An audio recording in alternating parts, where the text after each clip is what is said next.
What's going on YouTube? Welcome back to No Flex Gaming, and man, what an intense week it has been. After months of absolute silence on The Last of Us Part 2 front, Naughty Dog has blessed us with our biggest look at The Last of Us 2 so far. In case you were somehow living under a rock, on Tuesday, Sony held a State of Play livestream, and the featured game was none other than The Last of Us Part 2. That was followed up with an extended, behind closed door gameplay session shown only to the media on Thursday. Now, if you're anything like us, you've already watched all of the trailers and content coming out of these two events. The gameplay looks awesome, the graphics are top notch, and the entire presentation looks to be a major improvement on all the story, combat, and set pieces that made the original game so great. However, I don't think Naughty Dog is being completely honest with us on everything they have shown. I believe, and you can quote me on this, that Naughty Dog has intentionally designed this trailer to throw us off the scent of the game, and that the story we finally get to experience next February will be quite different from what is implied in the trailers. And that, ladies and gentlemen, is a wonderful thing. Take another look at this scene. Get off me! Please stop! No! Notice how the camera cuts right before we see what made Ellie scream? That's no accident. I, for one, do not believe that Dina dies, at least not in this scene.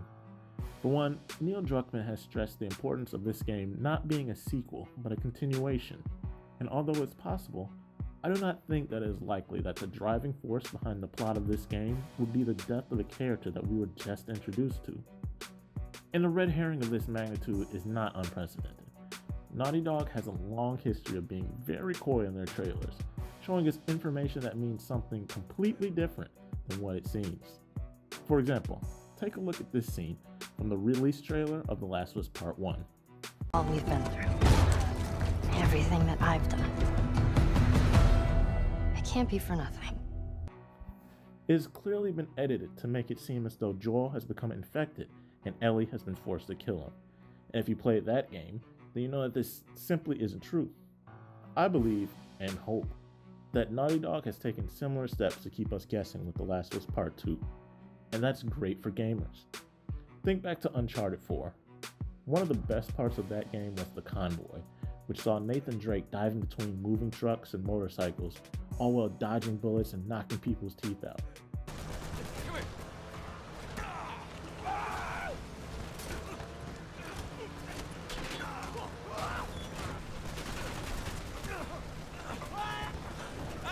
Now imagine how amazing it would have been if we hadn't had that action-packed set piece spoiled by E3 coverage, months before the game eventually hit shelves. Being careful with video game marketing, especially for games as story-based as The Last of Us, is important. So what does this all mean?